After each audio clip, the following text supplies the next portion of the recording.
go back, by the way, when you had that sparring match with Cancel Culture. It was more than sparring. It was a heavyweight fight. Oh, man, I got knocked my character and me and my intentions, that's something I'll never let. Like, I'm not gonna let you, you know what I mean, make me, I'm not a bad person at all. You get what I'm saying? Yeah, like my character, that's something I can't, like, I'm unfaltering on that. Like, these are like things that like I was blessed and fortunate enough to be able to like accomplish like my first year as a mainstream. Like, I had a meal at Burger King and I shot the commercial. I still got the behind the scenes. Like, I had so much going on, bro. Like you have no idea. Like, I had so much going on. Now, when I was in high school, the small group of friends that I had were big into hip-hop, and back in 2019, I especially remember the first couple months of that year being super dry when it came to new music releases. Nothing was really dropping that had people talking. But then finally, the self-proclaimed titty boy 2 Chainz dropped his album Rap or Go to the League that dropped on the 1st of March 2019 and brought some excitement back into hip-hop at the time, as finally we had something from a big name, and from what I could remember, the album was pretty solid, with features from Kendrick Lamar, Lil Wayne and Travis Scott, and it had everyone I knew excited again as 2 Chainz came in as the knight in shining armor to come in and save the rap game. And so that album came out on a Friday, and thus I spent the weekend running it back, and then pulled up to school on Monday ready to talk all about it. And the first conversation I had with one of my friends is he asked me if I listened to that new DaBaby, and at the time I thought he was talking about Lil Baby, as Lil Baby was like arguably the hottest rapper back in 2019, but he shook his head and was like, nah, DaBaby. Now I had no idea who my mate was talking about, but he insisted that I listen to the project. And since I respected his opinion when it came to new music releases, on the bus ride home I queued up DaBaby's Baby on Baby for the first time, and as soon as I heard his signature energetic fast-paced flow, I was hooked. The bars were easy to get and the trap beats were familiar to what we'd been accustomed to at the time, groovy melodies with bouncy trap drums. And for 15-year-old me that didn't know any better, this was exactly the type of energy I was looking for from rap music. And by the time I finished the project, DaBaby was in constant rotation, and while it's fun to look back on the golden days of DaBaby's career, he eventually ran into some hurdles that tested his character and closed doors to bigger opportunities. And those controversies changed how fans saw him, forcing DaBaby to rethink the way that he moved as an artist if he wanted to see any form of lasting success. But before we get into the mess that ruined his image, let's rewind a bit and explore how DaBaby became the mainstream rapper that everybody loved before the backlash hit. DaBaby's music and high energy go hand in hand. From the moment Baby on Baby and Kirk dropped, that sound became his calling card. The 808s were knocking and he wasted no time when it came to his raps. And that raw energy is what made him stand out and carried him through his breakout moment. But rapping wise, in my opinion, it wasn't just the speed and aggression of his flow that got people's attention. Sonically, what I feel like really set him apart was how crisp his voice sounded, as he's got one of those rapping voices that really cuts through the beat, and it's clear, commanding, and basically impossible to confuse with anyone else. Like on Babysitter with Offset, you can hear the difference between the two immediately, as DaBaby comes in loud and upfront and borderline spilling over the beat, whereas Offset slides in with a much more calmer cadence and still keeps the song moving but never really has that raw edge that DaBaby has. And you get a similar scenario when DaBaby linked up with Lil Baby on the song Baby. There's too many babies going on right now. But on that track, Lil Baby's sort of auto-tune melodic flow contrasts really well against DaBaby's sort of aggressive bark and bounce throughout his verse, and ultimately making him sound a lot more exciting. And in hip-hop as a whole, having a distinctive voice is one of the best traits you can have as an artist. And you can hear it across previous generations as well, with artists like Eminem and DMX having distinctive voices that they built a legacy upon. And in the modern era, artists like NLE Chopper and Moneybagg Yo having that same advantage of having a unique voice. And so DaBaby falls into that category as well, as his articulation and tone really played a big factor in how quickly his music popped off. When it come to like shaping me as an artist, I didn't have to match with any kind of identity, like, cause it's unknown, like what a typical Charlotte artist look like. I ain't have to do nothing but just be myself. And of course, being from the South, DaBaby's leaned into that energetic trap sound that dominates that region, with his delivery being very raw and carrying that bouncy cadence, on top of beats that carry that heavy low end and would go off in the club or get your subwoofer rattling. And production wise, his beats aren't anything too crazy, as he gravitates towards that simple trap drum production with punchy 808s and straightforward hi-hats and snares, as well as melodies that don't really push past a few strings, woodwinds and some basic chords. But of course, it's not really the beats themselves that make the song pop, but rather with DaBaby, it's the way that he attacks them, as he's definitely a rapper first sort of artist, carrying the track with his voice and his cadence rather than being saved solely by the beat. But I wouldn't say that he isn't afraid to experiment either, and by the time Blame It On Baby came out, you can definitely hear him trying a melodic approach on a lot of tracks, chasing the sound closer to Lil Baby or Gunna for example. And to be fair, it was a shift that made sense, not just to keep things fresh, but to also show versatility, especially in a scene where sounding the same can get you written off really quick. And that push for versatility also directly ties back to one of DaBaby's key mantras, not getting too comfortable with one sound. See me, like, I'm that type of person, like, I need like a challenge, you know what I mean? Like, I need pressure, you know what I mean? Like, that's what I need. Like, I hate getting comfortable, you get what I'm saying? I get comfortable, I do stuff like put a pimp on, you get what I'm saying? Like, man, somebody put some pressure on me, you know what I mean? So I can show y'all. And in hindsight, that approach paid off. And even though everyone used to clown him for sounding the same on every track, his willingness to branch out landed him rockstar with Roddy Ricch, a massive hit that blended DaBaby's energy with Roddy Ricch's melodic wave. And that track dominated TikTok, was his first Billboard #1 hit,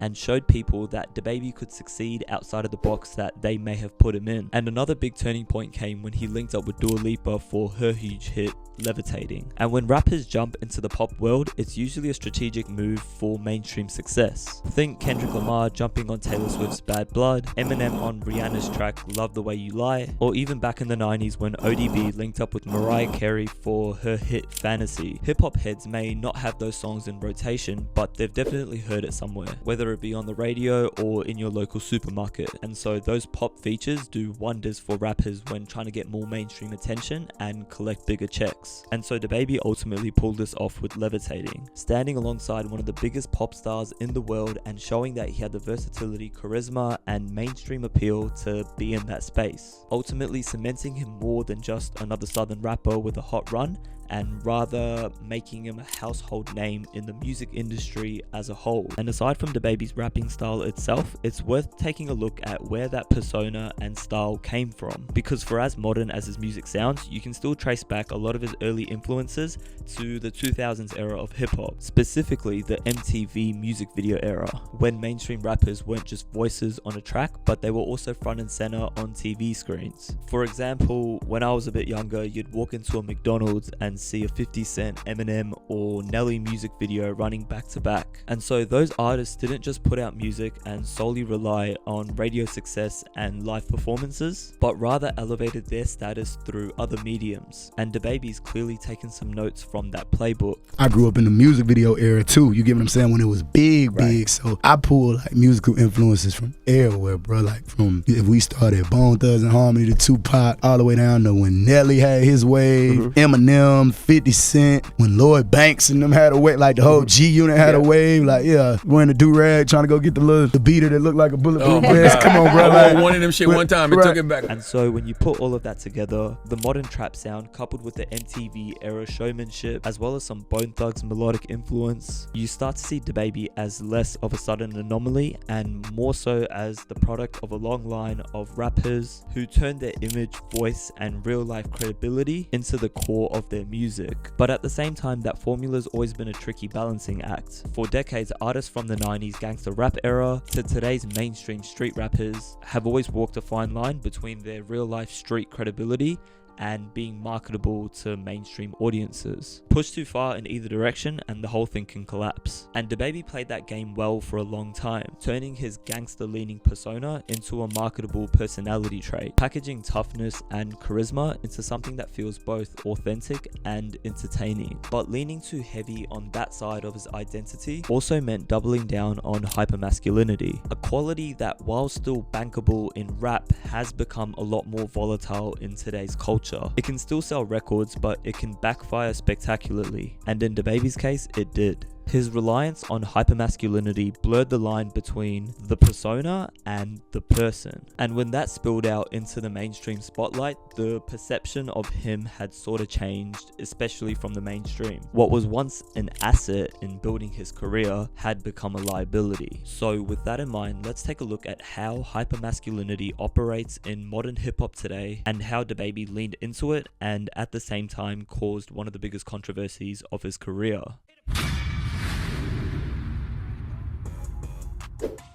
Now, that previous section was more about DaBaby from 2018 to 2020, back when I was more actively paying attention to his new music releases. However, when DaBaby gets mentioned in 2025, there's probably a strong chance you're thinking about this.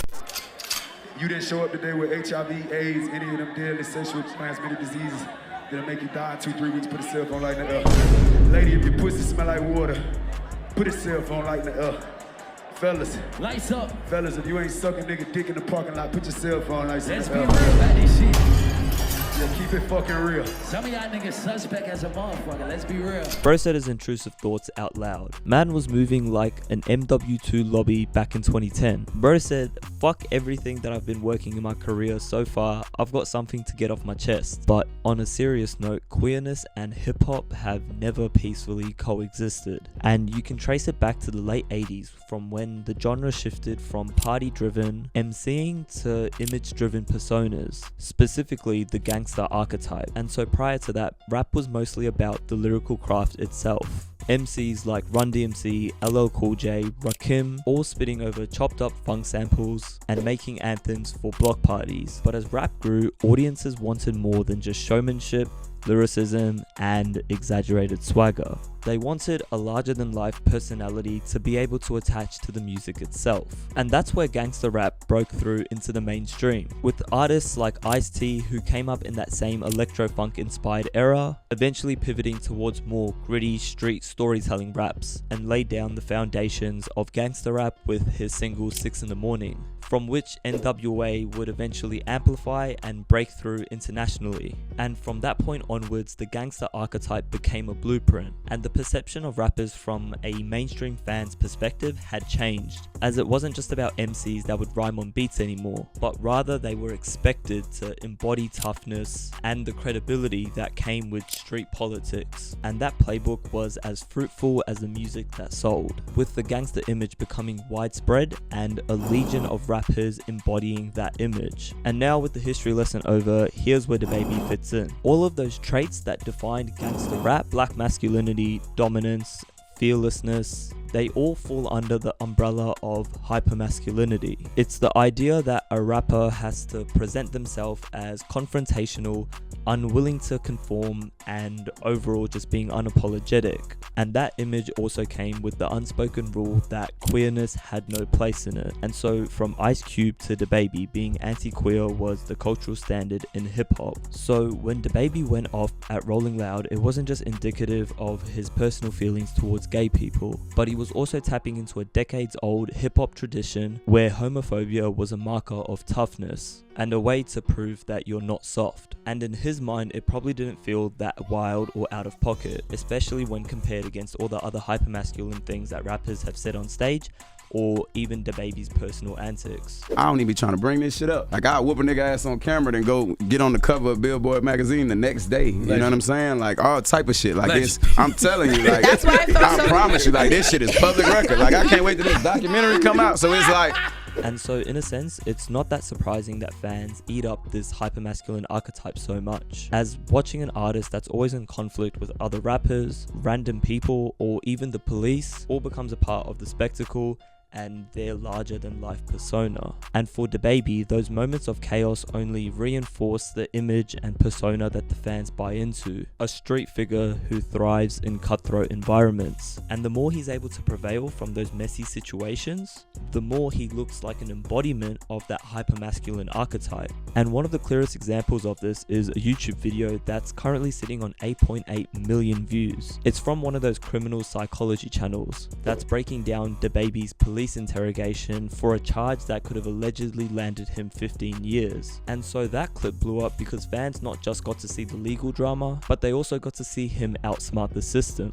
and essentially holding his own in the face of authority. And by that point, he had already been involved in so many run-ins with the law that busing case had become another element that's essentially a part of his mythology. And as I said earlier, selling a tough street persona sells, and DaBaby's mastered that formula, not just by being able to look tough, but also presenting himself as street smart and someone who contains a high EQ, and ultimately representing how hypermasculinity turns into marketability. Every fight caught on camera and every defiant moment in the spotlight gives fans more proof of the persona that they want to see. And in hip-hop, that old age mantra of all publicity is good publicity hits especially harder when that publicity is rooted in toughness and stoicism. But I also want to mention that at the same time, not every single controversy that DaBaby's been involved in has been because of his own doing, as a lot of the time it involves other people provoking him or just clout chasers looking for a reaction, which then results into an even bigger explosive reaction. But the problem with hypermasculinity is that it doesn't always stay confined to just image building, as when that same mindset bleeds into more sensitive territory, especially around people with more progressive ideologies, it stops being an entertaining spectacle and starts colliding with mainstream values, essentially pissing off the masses and subjecting you to the wrath of cancel culture. Did you take any real L's? Don't know about hell yeah. Like, show up the rip. Like what were the L's? A week or two after, $30 million, $30 million that I would have had before the ball dropped 2021. So this happened rolling out with July. I had $30 million worth of shows on the schedule before December 31st. I was finna buy my private plane, all that shit. I had all that. I had it mapped out. I'm finna get me a jet. Hell yeah, do this. So yeah, you know. But it is what it is. It go how it go. Now, some people will tell you that cancel culture isn't even real, at least not for big name celebrities, as the argument goes that if you're famous enough, there's already a reason behind it, and whatever controversy blows up online will eventually fade away in the churn of social media, and before long, fans will move on to the next big thing. Like, I scrolled through an article of the 10 biggest celebrities that got cancelled in 2023, and I'm seeing names like Elon Musk, Doja Cat, and even The Weeknd, and without even checking the reasons behind their cancellations, you already know that it's a bit flimsy, as all of these people are still highly relevant within their own lanes. But with DaBaby, things played out a bit differently, as his rise was rapid from his breakout in 2019 to being a fully mainstream rapper by 2020, and then immediately getting hit with the Rolling Loud backlash in 2021. And that short timeline really mattered, as he wasn't around for long enough to be able to establish himself as anything other than a mainstream act, and his appeal was rooted in the spotlight and not so much in a deep foundation of fans that would ride with him no matter what. Compare him someone to like Kanye West, for example, who started a lot of controversy back in 2016 for his loud support for Donald Trump during his presidential campaign. But the thing is, by 2016, Kanye was already cemented, as he already had multiple classic albums under his belt, a core fan base, and a legacy of one of the most influential artists in hip-hop. And so fans didn't just like Kanye, they saw him as a cultural force bigger than the music itself. And back in 2016, even though fans hated his antics, there was too much history and artistry to just be able to simply cancel him. And for the record, I'm speaking back in 2016, not right now. But DaBaby never got the chance to build that foundation. He didn't have decades of work, any groundbreaking influence, or rabid core audience to fall back on. What he had was mainstream attention, TikTok trends, and club anthems. And once the mainstream machine shut down, he really struggled to maintain his momentum, which is why for him, cancel culture hit a lot harder than it does for a lot of other artists. Now, in spite of all of that, a lot of people will still say that he can still lean on his core fan base and just rebuild from there. But the thing is, in my opinion, DaBaby's core really isn't as strong as people think. And it's not really a core at all, but rather the crowd that was drawn to all of the mainstream attention he was garnering. And so once his moment in the spotlight ended, so did the mass attention that fueled his rise. But no, no disrespect, but I always felt like F those people, right? And I say that because there's your core fans and people that love you, right? And during that time when it felt like you was going through it, I felt like your core still supported you. They wanted to show you even more that they supported you. I dropped the fucking ball. You know what I mean? Even when I would see you outside and people coming up to you. It's a difference. The crossover shit, of course they're gonna be fickle, but your fans stayed in that trench with you regardless, and I seen that. And the reason I seen that is we seen this with a lot of artists, right? When they don't fuck with their core, right, and they feel like they're bigger than their core, they leave their core, they get smacked back to reality. I never seen that with you, which I always respected. You know what I mean? Nah, for sure. Now, fair enough, Envy is spitting facts here, but the reality is, DaBaby kinda sits in the awkward middle, as you can't call him a TikTok one-hit wonder like 24K Golden, Lil Mosey, or CJ with Whoopsie, because he did drop 3 full projects that charted and did numbers between 2019 and 2020. But at the same time, most of the energy that lifted him came from casual listeners. And just to give another random example, here's the difference between an artist like Nav and DaBaby. Despite the two being completely different from one another sonically, Nav took the opportunity to lay down the groundwork a lot more effectively, and so when he dealt with the controversy surrounding his use of the N-word, which, quick disclaimer, him using the N-word in his bars is pretty lame, not gonna lie, it still didn't derail his career, and that's because he built a genuine following that stuck with him, and his lane isn't propped up by chasing the hottest moment, and rather it's actually quite the opposite. And also you can see some similarities in his career trajectory with his counterpart Lil Baby, as Lil Baby also peaked around 2020, same window as DaBaby, but Lil Baby hasn't been able to maintain his momentum internationally, as places like Australia he's had his arena tour cancelled, likely because of low ticket sales. And yeah, I feel like that's just what happens when you lean way too heavy into the mainstream wave without grounding yourself in a true core fan base. And for DaBaby, missing that core makes his next chapter even more trickier, which brings us to his attempted cleanup, i.e. the so-called redemption arc. Now, post-controversy, there's definitely been a shift in DaBaby's demeanor towards his whole career, but at the same time, it's been a weird mix. Musically, he hasn't changed that much. The subject matters is still that same braggadocious, turn-top style that got him hot back in 2019 and 2020. Maybe the beat selection has opened up a little, but conceptually, it still feels like he's just dropping a bunch of songs together, hoping that the raw energy carries him rather than crafting something deeper. But when it comes to dealing with the fallout from the infamous homophobic rant, the best way that I can put it is, it just feels really inconsistent. Like, one minute he's trying to be apologetic for his actions, and then the next he doubles down, refusing to take any real accountability. Instead of reflecting on the weight that his words carry as a mainstream artist, he takes a shallow, dismissive stance, insisting that he did nothing wrong while brushing off the deeper implications of his words. It's all pretty messy. So let's break it down this way. What do you think the smartest response from DaBaby could have been directly after the backlash? Is it A, claim that DaBaby the artist is different to what you see at live shows, that his on-stage antics and online persona shouldn't be taken as a reflection of who he is as a person or an artist? What me and my fans do at the live show, it don't concern you niggas on the internet. Is it B, double down by saying that his gay fans come correct and label people with HIV or AIDS as junkies, and claim that his LGBTQ supporters are somehow superior because they don't fit into that stereotype? My gay fans, they take care of themselves. They ain't going for that. They ain't no nasty gay niggas. See what I'm saying? They ain't no junkies. Is it C, film himself word for word reenacting what he did on stage, downplaying the rant and trying to make it seem a lot less offensive than it really was? I say, if you don't got AIDS, put a cell phone light up. I say, if you ain't suck dick in the parking lot, put your cell phone lights up.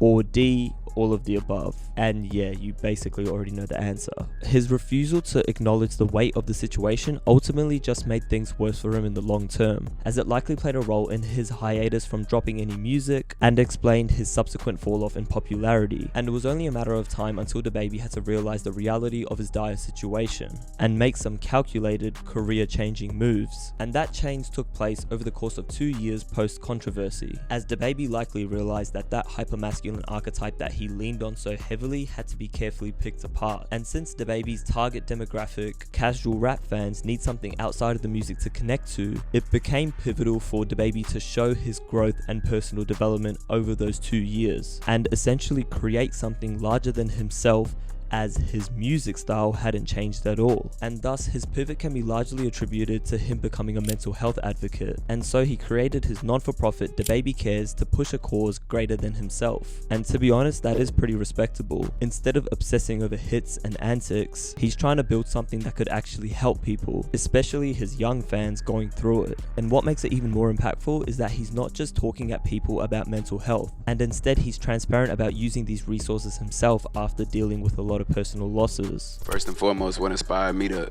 embark on my mental health journey and just creating this initiative in honor of my brother is this being something that I need first and foremost, you know what I mean? And not just me bringing other people and challenging them to, you know, embark on a mental health journey, but this is something I need, something my brother's kids need, my nieces, my nephew. My brother left 4 kids behind when he took his life, you know, just back in 2020. So these resources that I'm creating and these tools that I'm, you know, putting in front of people, these are tools that I'm using in real time. I'm not just telling somebody else to go do it.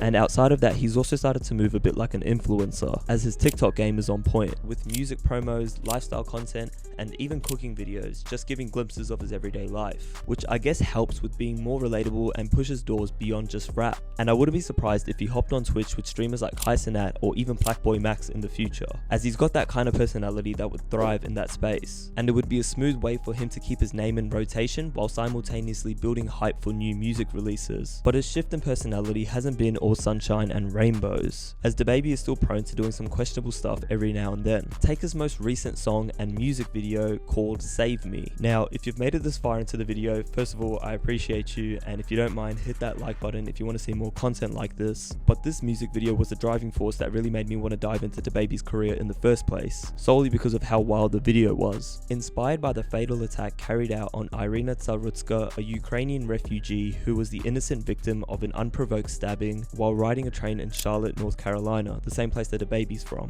CCTV footage of the attack spread all over social media, and the tragedy became a widely shared story. And now, since DaBaby pushes mental health awareness and loss prevention through his non-for-profit, you can see why this attack probably hit close to home for him, as on a personal level it could have shaken him, and professionally it connects with the kind of advocacy work that he's focused on. But the way that he decided to handle it in the Save Me music video didn't really land. He created a sort of fictional scenario where he steps in as a public hero who could have potentially prevented the attack. Not only does this come off as distasteful, but it's also pretty tone deaf, especially since he included the real CCTV footage of the incident right before launching into his potential what if scenario seen in the music video. And overall, I feel like DaBaby's approach really downplayed how senseless and tragic the attack truly was, and simultaneously misrepresented the attacker's backstory as well. Why is he treating this dude like he just is some troubled youth that needs like regular guidance? Like, it is very obviously was stated in the report that he has mental issues. He's a literal schizophrenic. Like, why is he acting like you just gotta try harder, bro? Y'all not understanding him for real. What are you talking about? It's like he's saying like, I see myself in bro. How?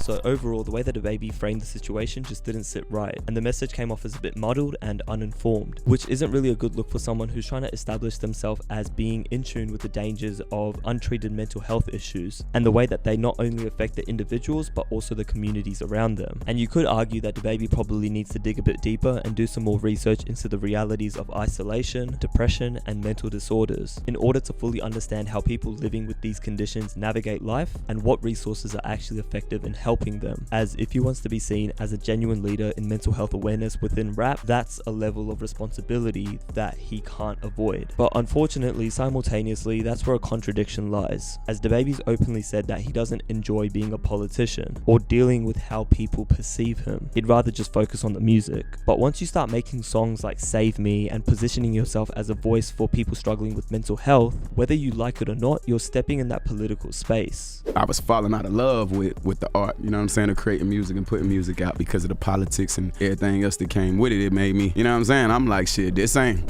something I even enjoy doing at this point. You get what I'm saying? I go from being an artist to a politician over fucking night, you know what I mean? And so going forward, I just hope DaBaby becomes a bit more aware of the space that he's stepping into with this mental health narrative, as in 2025 he has shown growth, and if he stays consistent with it, whether it's through music, content creation, or even streaming, he can continue pushing his brand in a more positive direction. Even though it might seem a bit corny coming from someone who blew up off of that hypermasculine image, but showing growth and maturity in hip-hop is always a good thing. A lot of us grew up listening to DaBaby when life was a bit simpler, but now we're all navigating our struggles as we get older, and hopefully DaBaby can do the same thing and prosper in his own lane. And yeah, that's all I've got to say, and just looking forward to see where DaBaby goes from here, I guess.